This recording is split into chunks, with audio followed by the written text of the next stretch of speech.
Olá pessoal, bom dia, tudo bem? Professor Geraldo aqui para mais um encontro de literatura, tá? Junto com vocês.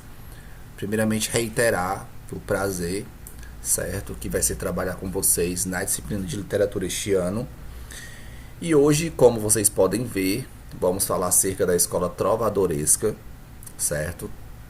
Uma escola muito importante, de períodos muito diversos, que trazem muitas características dentro do seu contexto histórico, tá certo? Então a gente vai trabalhar o trovadorismo e também o humanismo. São escolas diferentes, diversas, que trazem algumas informações muito interessantes, tá certo? Sempre ambas as escolas dão as caras nos vestibulares e também no Enem, né? Algumas vezes. Tudo bem? Então vamos lá falar um pouquinho acerca da escola trovadoresca. Respeitando a cronologia, muito provavelmente vocês já trabalharam, viram ano passado, até mesmo com a professora Irileide, de modo rápido, breve, né, o trovadorismo. Só que agora a gente vai trabalhar de modo um pouco mais incisivo, certo? De modo mais claro e profundo o trovadorismo e o humanismo, tá bom? Então, seguindo a cronologia pertencente à literatura, vamos trabalhar com essas duas escolas hoje que estão alocadas no primeiro capítulo do nosso livro didático, que foi apresentado de modo rápido, breve, naquele vídeo da semana passada, tá bom? De apresentação da minha pessoa e também da disciplina, tudo bem? Então, bora lá. Nesse intervalo de tempo, pessoal, entre os séculos 12 e 14, 12, 13 e 14, né, 3 séculos propriamente, nós temos aí localizado o trovadorismo. Aí você me pergunta, mas professor, o que foi o trovadorismo? Foi a escola literária que se sobressaiu durante esse período, onde vai surgir e trazer mesmo uma poesia cantada, tá certo? Por meio das cantigas. E também dos poetas, dos trovadores, que eram os autores dessas cantigas. Então, nós temos aí nessa primeira setinha indicando que foi o primeiro período da literatura portuguesa. Por quê? Aí você me pergunta, né? Mas professor, por quê que a gente, geralmente nas aulas de literatura, sempre a gente trabalha primeiramente com algo que surgiu lá fora para depois vir para o Brasil? Pessoal, todo mundo sabe que o Brasil, infelizmente, é um país, sempre foi, dentro da sua história, um país muito atrasado e muito dependente de outras fontes e informações, tá? Então a gente trabalha muito nessa questão inicial da literatura, a chamada Península Ibérica, que até vocês também estudam na disciplina de História, né? Porque trabalha muito a historicidade de Portugal e Espanha. E aí o que acontece? Nesse primeiro período, o trovadorismo se deu, né, de modo, na sua gênese, no seu início de tudo, lá em Portugal. Tudo o que acontece para finalmente chegar aqui no Brasil, primeiramente acontece lá fora para depois respingar séculos depois, anos depois, décadas depois aqui no Brasil, né? Então vai chegar um momento da literatura em que a gente vai trabalhar muito a questão do Brasil, né? Onde o Brasil vai caminhar com as próprias pernas e criar uma literatura própria, tá certo? Mas agora, de momento, a gente trabalha mesmo com o berço que foi Portugal, tudo bem? E há uma certa imprecisão na questão mesmo do ano em que surgiu, em que foi publicado o primeiro texto que traz essa questão característica do trovadorismo, né? A Cantiga da Ribeirinha. Não se sabe se foi em 1189 ou 1198 a questão do marco inicial da literatura portuguesa no que tange à escola trovadoresca, né? Essa obra foi lançada por Paio Soares de Taveirós, e esse cara foi responsável por perpassar e iniciar o trabalho do trovadorismo, dos trovadores, na literatura portuguesa, tá? Então nós temos nessa primeira imagem, pessoal, dois personagens, né? Um que está em pé, o outro sentado, segurando uma citra, e o outro uma espécie de violão. Como as poesias, as cantigas eram cantadas, eles acharam por bem, né, até mesmo para enfeitar, para deixar um pouco mais um ar deslumbrante, utilizar esses instrumentos musicais muito corriqueiros na época, né? Então a gente está falando de época medieval, onde o sistema feudal estava posto em prática, e também a característica maior da escola trovadoresca, que era o teocentrismo.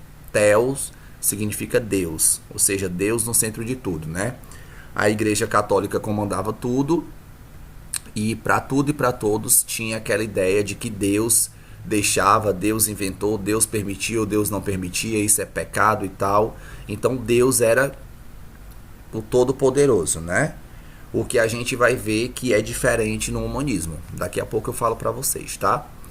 Então os trovadores nada mais eram, pessoal, do que os autores dessas cantigas, tá certo? É como se fosse um compositor hoje em dia de uma música, tudo bem?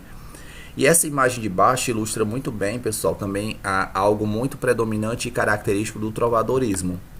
Mostra o desespero, o pecado, a angústia, o medo. Tudo isso vai servir como um pano de fundo para os autores, os trovadores, né, elaborarem suas cantigas. Porque nem tudo é bem, né? Nem tudo é amor, nem tudo é paz, nem tudo é alegria, nem tudo é calmaria. Também existe o lado mal das coisas. Esse lado também vai ser abordado e muito abordado na elaboração desses textos pelos trovadores. E aí, pessoal, nós temos aqui a classificação, né? O trovadorismo ele traz uma classificação quádrupla, mas subdividida em duas formas, tá? Em gênero lírico e gênero satírico. Muitos de vocês já ouviram a palavra eu lírico, já ouviram a expressão, aliás, a expressão eu lírico, a palavra lírico, lirismo, né? E pode até ter ficado uma certa dúvida. Professor, o que é lírico, o que é lirismo, o que é eu lírico? Pessoal, eu lírico nada mais é do que a pessoa que fala no texto poético, tá certo? No caso aí, como a gente está falando de trovadorismo, nas cantigas, né? Ou seja, aquela pessoa que é responsável por narrar o texto, por informar o que está acontecendo, para fazer com que a gente extraia as informações daquele texto, é o que a gente chama de eu lírico. É quem coloca todo o seu sentimentalismo no texto, tá? O narrador. Então, é isso que significa eu lírico, lírico, lirismo, tá? Então, dentro do gênero lírico, nós temos dois tipos de cantiga. Nós temos as cantigas de amigo e as cantigas de amor. E acredito eu que vocês conseguem com facilidade distinguir o significado de amigo e de amor, né? Amigo é aquela pessoa que presta confiança, em que você de fato carece de alguém para ouvi-lo e tal. Essa é a pessoa amiga, né? Já o amor é aquela pessoa que tem algo a mais. Mas o amigo também pode se transformar em algo mais sério, né? Depende da convivência, do tempo, do que vai acontecer a posteriori. Mas há uma diferença entre o amigo e o amor, a paixão propriamente dita. Tá certo? E o gênero satírico. O que seria o gênero satírico? O que seria uma sátira, na realidade? Sátira, pessoal, nada mais é do que um texto que traz uma crítica um pouco mais aflorada, ou uma crítica simples, traz uma certa ironia ácida, né, por meio de trocadilhos e tal. E dentro desse gênero satírico, pessoal, existem dois tipos de cantiga, né? Mais dois. As cantigas de escárnio e as cantigas de maldizer. A gente vai elaborar agora, vai trabalhar um pouco mais e melhor agora essas características de cada cantiga por meio dos próximos slides, tá? Aí você me pergunta, professor, o que seria uma cantiga de amor propriamente dita? Seria uma cantiga, pessoal, em que o eu lírico ele é masculino. Ou seja, às vezes dá o ar, né? Dá essa informação de que talvez a pessoa que esteja falando no texto seja uma moça. Mas na realidade, a moça naquela época ela não podia fazer nada. Existia um preconceito muito grande. Bom, como eu falei para vocês, o preconceito ele era muito imponente na época, né? Porque acreditava-se que a mulher havia sido criada por Deus simplesmente para procriar, cuidar da casa e da família. Infelizmente, rótulo esse que perdurou ainda muitos séculos, né? A mulher começou a ser mais bem vista na sociedade séculos depois. Então, pessoal, o eu lírico era masculino. Às vezes você lendo o texto, parecia que uma moça estava conduzindo o texto, mas na realidade era o rapaz, tá certo? Essa é a cantiga de amor, onde ele se esparramava de amores pela moça, pela donzela. E nem sempre dava certo porque a família não permitia, porque o rapaz não tinha um trabalho de boa índole na sociedade, né? Então tudo isso dificultava um pouco o relacionamento e ele colocava tudo isso no papel, tá bom? No caso, a mulher era sempre superior, geralmente era superior socialmente, né? Então o rapaz ele tinha que ter um dote muito grande, superior à da moça, para que a família permitisse o relacionamento de ambos, né? O amor era meio que sem correspondência, porque existia essa dificuldade de os dois realmente viverem esse amor, né? E a origem foi provençal, no caso lá no sul da França, que surgiu a chamada cantiga de amor, tá?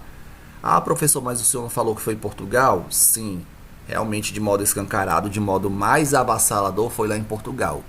Mas essa minuciosidade, o início de tudo, começou lá no sul da França, tá? Em relação à cantiga de amor, tá bom? E aí nesse retângulo vermelho, pessoal, eu trago um fragmento que vai falar justamente acerca dessas características. Eu quero que vocês meio que percebam as características que eu acabei de colocar para vocês por meio desse fragmento, tá bom? Dessa estrofe. Diz o seguinte: ó formosura sem falhas, que nunca um homem viu tanto para o meu mal e meu quebranto, como entre as pedras o rubi, a melhor sois de quantas vi. Você percebe que o rapaz aí realmente, de fato, ele está sendo galante para com a moça, né? Ó formosura sem falhas. Logo no primeiro verso você percebe que ele está sendo extremamente nobre, acadêmico, né? E cortês com essa moça, dizendo, né, que ela não tem falha alguma. Tudo bem? Vamos continuar aqui. Agora falar um pouquinho mais e melhor acerca da cantiga de amigo, né? Que traz como características, dessa vez, o eu lírico, ele é feminino, pessoal, tá? Isso quer dizer que é como se é o rapaz que escreve o texto, mas se colocando como se fosse uma moça esperando o seu amigo chegar, tá certo? Geralmente é uma mulher campesina que vive no campo, né, que lamenta a ausência do seu amado amigo. O amor entre ambos, mesmo sendo uma cantiga de amigo, ele é possível, né, como eu coloquei para vocês. A posteriori, algo a mais pode acontecer entre ambos, tá? E a origem se deu na Península Ibérica, ou seja, Portugal e Espanha. E aí o retângulo amarelo tem um fragmento, onde diz o seguinte: por Deus, coitada vivo, pois não vem meu amigo, pois não vem, que farei? Ela coloca aí, né, com saudosismo, a questão da falta, da ausência do seu amigo, da sua amizade, da conversa, da confiança, tá bom? Tudo aquilo que eu coloquei para vocês já durante as características. E aí nós temos também a chamada cantiga de escárnio, agora pertencentes ao gênero satírico, tá bom? O escárnio, pessoal, nada mais é do que hoje em dia a gente chama de escarrar. Fulano de tal escarrou tal, fuxicou e tal, ok? O escárnio seria mais ou menos isso. Então é uma sátira meio que indireta, onde você deixa de modo subjetivo a questão. Eu estou fazendo uma sátira, uma crítica à sociedade. Fiz uma cantiga de escárnio à política da época, só que você não deixou claro a que parte da política propriamente dita você elaborou esse texto, tá certo? Então a sátira é uma crítica, uma ironia meio que indireta. E aí também o uso da ironia e do equívoco, né? Muito também aprofundado nas cantigas de escárnio. E aí no retângulo azul diz o seguinte: o que vejo agora já foi profetizado, por 10 e 5 os sinais do fim. Anda neste mundo tudo misturado, faze-se peregrino o mouro ruim. Então, pessoal, naquela época, mesmo havendo crítica e tal, as palavras elas não eram de baixo escalão como hoje em dia a gente vê aí de modo escancarado, né? As redes sociais estão aí não para isso, mas eles utilizam de modo muito inapropriado essas redes, tá? Para esculhambar, principalmente Twitter, esculhambar várias pessoas e tal, apedrejar. E é isso que acontece muito hoje em dia, né? Naquela época não existiam folhetins, não existiam jornais, então tudo isso era feito por meio das cantigas, tá? E a cantiga de escárnio deixava isso de modo muito aberto e claro. Agora, aberto e claro mesmo eram as cantigas de maldizer, porque a pessoa que elaborava esse tipo de cantiga, ela fazia uma sátira, uma crítica direta, sem disfarce. A pessoa sabia que aquela crítica era para ela, tá certo? E tinha a intenção realmente de difamar a pessoa, ok? Por meio de palavrões e xingamentos. Mas como eu falei para vocês, os palavrões e xingamentos daquela época eram bem mais simplórios do que os de hoje em dia, né? E aí diz o seguinte: ai, dona feia, foste vos queixar de que nunca vos louvo em meu trovar, e umas trovas vos quero dedicar, em que louvada de toda maneira sereis, tal é o meu louvar, dona feia, velha e gaiteira. Olha só, pessoal, né? Gaiteira, fofoqueira, velha, feia, são essas as palavras mais pesadas, vamos dizer assim, que eles utilizavam nas cantigas de maldizer, tá? Nada de absurdo. Hoje em dia a gente não se espanta, mas naquela época deixava o pessoal de cabelo em pé, esse tipo de cantiga, né? Que era uma crítica muito forte, muito ácida, com muita ironia, né? Uma sobrecarga muito grande. E aí, pessoal, os cancioneiros, eles publicavam nesse formato aí na imagem logo ao lado, tá? As suas canções, as suas trovas. Então nós tínhamos 3 agrupamentos muito conhecidos lá em Portugal na época, né? Os cancioneiros da Ajuda, da Vaticana e da Biblioteca Nacional de Lisboa, que eram 3 grandes grupos de jovens que se reuniam justamente para elaborar essas cantigas. Cantiga de amor, cantiga de amigo, cantiga de maldizer, cantiga de escárnio. E eles jogavam isso na sociedade. O pessoal da nobreza, né, do período medieval, tinham acesso a esses textos. E eles saíam em praça pública cantando, fazendo uso desses instrumentos musicais, como eu coloquei para vocês, né? Então a estrutura, né, tá nesse detalhe do papel, na imagem que eu coloco para vocês nesse slide aí, tá bom? Muito bem, a gente agora vai falar um pouco mais e melhor acerca da escola humanista. Quais são as características, o seu contexto histórico, quem mais se sobressaiu e qual é a sua real diferença entre a escola trovadoresca, tá bom? E é isso, pessoal, vamos falar agora sobre o humanismo, tá? O humanismo, dentro da sua concepção filosófica, né, que meio que corrobora para a ideia da literatura também, tem o ser humano como centro de tudo. Agora não mais com a dependência de Deus, né? Então existe essa divergência entre ambas as escolas, né? O humanismo e no caso o trovadorismo, tudo bem? Então assim, como as próprias imagens nos auxiliam, traz justamente essa questão de um homem ser o centro de tudo e ser o detentor de tudo aquilo que se constrói, de tudo aquilo que se pensa, que se imagina. Tudo passou pelas mãos de não um Deus, mas sim um homem, tá bom? Então o século XV é o século reservado para o surgimento, a aparição, a análise, né, da escola humanista, certo? Vamos dar uma lida aqui nessas 3 estrofes, rapidinho. Comigo me desavim, sou posto em todo perigo. Não posso viver comigo, nem posso fugir de mim. Com dor da gente fugia, antes que esta assim crescesse. Agora já fugiria de mim, se de mim pudesse. Que meio espero ou que fim do vão trabalho que sigo, pois que trago a mim comigo, tamanho inimigo de mim. Então, pessoal, nessa poesia do Sá Miranda, ele deixa meio que escancarado essa questão da alta dependência do homem por si próprio, né? Mesmo com dor, tudo depende dele, ele consegue se sobressair, ele consegue se recuperar, consegue sair dessa zona de perigo, tá certo? Tudo na dependência do próprio homem, dele mesmo, tá ok? Que corrobora justamente para essa nossa análise primeira da escola humanista. E aí, por falar em corroborar, é interessante também colocar, pessoal, a questão do contexto histórico. Analisar rapidamente, né, de modo contextual, a historicidade da época. Tudo bem? Aí nós temos a questão do antropocentrismo, como eu já falei para vocês, né? Agora o homem como centro de tudo e de todos. A questão do bifrontismo, que é nada mais aquela pessoa traiçoeira, 2 caras, né? A pessoa falsa que tem essas 2 escolhas, de ser uma pessoa boa e uma pessoa má. Mas ela acaba que utilizando-se dessa duplicidade para ser as 2 coisas ao mesmo tempo, certo? Nesse momento, nesse período histórico, existe também a questão do declínio da organização feudal predominante lá na época medieval, né? Porque agora surgem as grandes navegações, o cenário agora é diferente, se dá por meio do início do comércio, da burguesia, do surgimento das cidades e também das grandes navegações, moeda de troca, produtos de troca, certo? Então também nesse momento histórico existe a divulgação da cultura, no caso o aparecimento da imprensa, né? Não existe o jornal propriamente dito, mas existem os folhetins que vão informar a sociedade acerca de tudo aquilo que estava acontecendo na sociedade da época, tá? A poesia agora ela deixa de ser uma poesia de canção, uma poesia cancioneira, para ser uma poesia palaciana. Poesia da nobreza, dos palácios, né?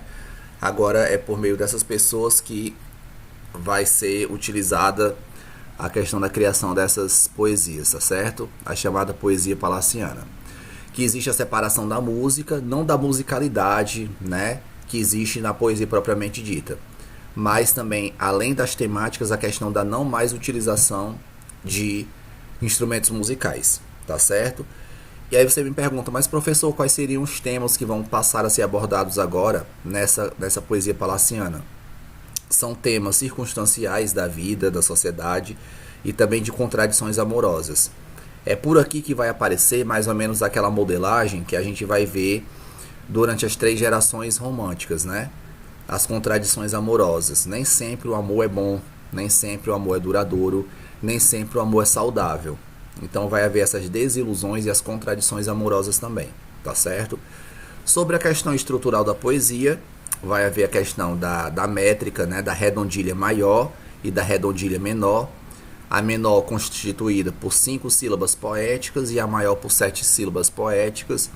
A gente não vai trabalhar a questão da metrificação e da estruturação poética, porque talvez vocês já viram ano passado, mas isso também não cai nos vestibulares, né, no Enem da vida, então a gente também vai trabalhar de modo discreto essa questão estrutural, tá? O primeiro cronista do reino foi Fernão Lopes, né? Para toda a contextualização histórica sempre foi aquele que deu o pontapé inicial, sempre tem um, no caso aqui foi Fernão Lopes, né? E o Cancioneiro Geral, que é essa imagem que aparece aí logo abaixo, de Garcia Rezende, pintada em 1516, que traz justamente essa questão de haver essa coisa teatrológica, né? Todo mundo muito galante, muito bem vestido, ouvindo uma pessoa que aparentemente é superior. Esse palanque mostra superioridade, mostra conhecimento, tá certo? E aí, bora lá, né? O que é o humanismo? Como eu coloquei para vocês, já conceituei, né? Foi uma época, um período de transição entre a Idade Média, a época medieval e o Renascimento, concentrado entre o século XV e o princípio, né, meados do século XVI. E aí, acerca dos estilos de época, né, ambas as escolas elas começaram os seus trabalhos, a sua gênese lá em Portugal, o trovadorismo trazendo de modo muito latente essa característica de Deus como centro de tudo, chamado teocentrismo, nesse intervalo de tempo, né, século XII, XIII e XIV, e também o princípio do XV, já o XV e o XVI sendo reservado para a questão do humanismo e também a posteriori do classicismo, que vai ficar para a nossa aula seguinte, tá certo? Ambas as escolas vai trabalhar a questão do antropocentrismo, trazendo assim não mais Deus como centro de tudo, mas o homem, tá certo? Então século XV e XVI reservados para essas 2 escolas literárias. E aí, pessoal, as manifestações artísticas, né, predominantes na escola humanista, nós temos aí o teatro, a poesia e a prosa. No caso aí o teatro vai aparecer, né, pela primeira vez, trazido aí pelo Gil Vicente, e a poesia e a prosa. Como vocês sabem, existe uma diferença entre esses 2 gêneros literários, né? A poesia é aquele texto que apresenta toda uma estrutura, musicalidade, rima, estrofe, métrica, tá certo? O eu lírico, aquele que mostra toda a sensibilidade no entorno do texto. E a prosa são livros paradidáticos, tá certo? Por exemplo, Iracema, do José de Alencar, O Mulato, do Aloysio Azevedo, Dom Casmurro, do Machado de Assis, tá certo? Inocêncio, do Visconde Toné. Então são essas obras em prosa que a gente chama e decodifica, né, de obras paradidáticas. Já as obras didáticas são os livros didáticos das nossas disciplinas, né? O livro de química, de português, de matemática, de física. São livros escolares, livros didáticos, tá certo? Mas livros em prosa, tudo bem? E aí eu trago para vocês um quadro de divergência agora falando um pouquinho acerca do humanismo e também das prosas de não ficção e de ficção, tá certo? O canto das cantigas foi substituído pela recitação, Agora eu não mais canto a poesia, eu recito a poesia ou eu declamo a poesia, tá certo? E essa recitação e declamação passa a ser feita por poetas da corte e também podendo ser lidas em saraus dos palácios, onde ganha seu nome de poesia palaciana. A prosa de não ficção, aquela que não é inventada, né? Ou seja, é uma prosa de verdade, é uma história de verdade. Nós temos dois tipos, a doutrinária e a de historiografia.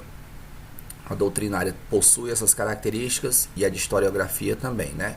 Um leva em consideração a questão da doutrina e a outra a questão de criação de histórias muito imponentes, mas histórias de fato que aconteceram, levando em consideração toda a historicidade, um detalhismo histórico muito grande. No caso aí o autor Fernão Lopes, né, foi o que mais se sobressaiu nesse período. E a obra de ficção é uma obra inventada, né? A continuação da obra medieval do trovadorismo, no caso as novelas de cavalaria.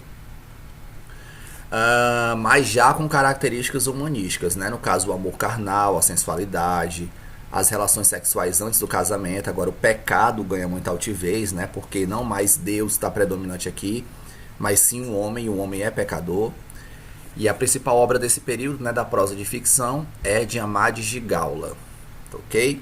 E aí a gente agora vai falar um pouquinho acerca do imponente Gil Vicente, que foi justamente ele quem mais se sobressaiu na época, porque foi por meio dele que começou-se a questão teatrológica lá em Portugal, tá? Muito referenciado, muito conhecido, ok? Então Gil Vicente ele nasceu por volta de 1465 e não se conhece a sua verdadeira formação escolar. Mas no caso, né, os historiográficos acreditam que ele frequentou alguma escola no tempo, ou então pelo menos uma orientação por alguém religioso, né, durante a sua adolescência. As principais obras de Gil Vicente: Monólogo do Vaqueiro, Floresta de Enganos, A Farsa de Inês Pereira e O Alto da Barca do Inferno, que é a sua obra mais conhecida, sua obra-prima, mais abordada nos vestibulares, nas questões de literatura e tal. Ok? Então, como eu falei para vocês, o teatro, ele ganhou a sua imponência, a sua criação se deu por meio do Gil Vicente, tá certo? Ele deixou um legado muito grande para a historicidade portuguesa. É até um autor muito também conhecido mundo afora, tá bom? A obra do Gil Vicente, ela pode ser dividida em autos e farsas. O que seriam esses autos? Seriam peças teatrais com assunto religioso. Todos eles tratados de modo muito sério e bastante cômico também. Tinha a intenção de divertir, mas também não deixava de moralizar o público e também de difundir a fé cristã. Isso a gente vê muito escancarado no Alto da Barca do Inferno. Um auto, pessoal, é um texto longo e geralmente de difícil acesso, complexo de ser entendido de primeira leitura, tá? E as farsas, que são peças cômicas curtas, de um ato só, ou seja, só um flash, só um acontecimento, pouquíssimos personagens e um enredo extraído do cotidiano das pessoas e tal, tá certo? Ou seja, é não ficcional. Por exemplo, aqui nós temos a sua farsa de Inês Pereira, esse texto, né? Então, pessoal, a farsa nada mais é que é como se fosse um conto, tá certo? Todas as características do nosso conto. Como eu falei para vocês, ele foi o criador do teatro português, né? O teatro alegórico, onde você realmente pode se expressar em cima do palco e tal, colocar todo o seu sentimentalismo, e o ator tem o poder de ser bonzinho e ao mesmo tempo ruim, né? Fazer papéis diversos e diferentes para chamar a atenção do público. Nós temos uma imagem aí do Alto da Barca do Inferno. É interessante, pessoal, colocar para vocês que essa obra do Gil Vicente, a mais conhecida, foi lançada em 1517 e vai nada mais nada menos do que trazer essa questão da dualidade existente entre bem e mal, né? No caso é uma barca que vai passando em alto mar e vai fazendo paradas. E como nesse momento as pessoas podem desenhar o seu próprio futuro, o seu próprio destino, elas também podem conduzir conduzir o seu destino, escolher entre o bem e o mal. Então na barca vai um anjo e um demônio. Ambos convidam a pessoa para entrar. Quem escolhe entrar e ficar do lado do anjo, né, vai colher algumas coisas. Quem escolhe o outro lado, o lado do demônio, também vai escolher outras coisas. Na realidade, a barca é uma alegoria, é uma metáfora que traz justamente essa questão da condução. né? Faz alusão à condução. E quem conduz o seu destino é o próprio ser humano, tá certo? Ele vai escolher entre o bem e o mal, o céu e o inferno, por meio dessas personagens que fazem parte da obra, né?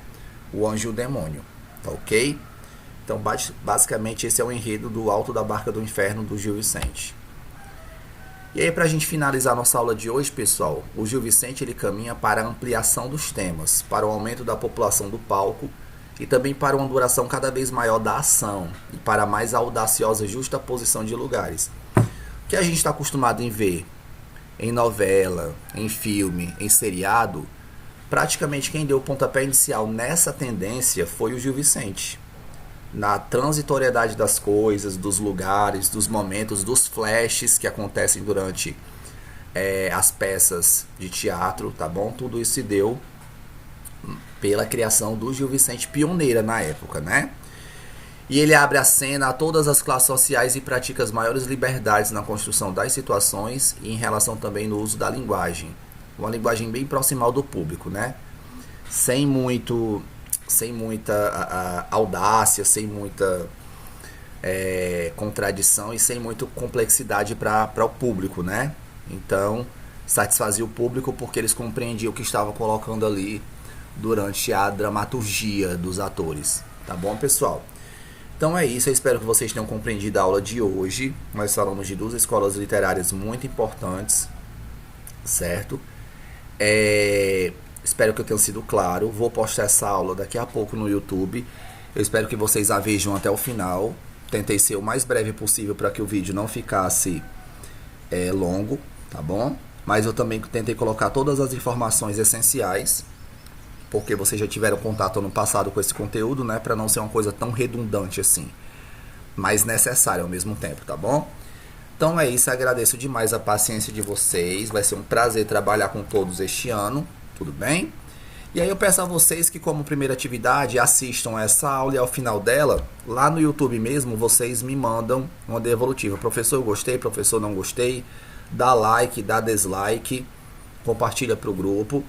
Façam comentários acerca da aula, tá bom? Esse feedback vai servir para eu melhorar a aula de vocês, tá certo? Na semana que vem eu vou passar uma atividade acerca do que eu falei hoje durante a aula, tudo bem? Para que vocês possam assimilar e guardar o conteúdo na memória, tudo bem? É isso, pessoal. Abraço, tudo de bom e até a próxima aula. Valeu!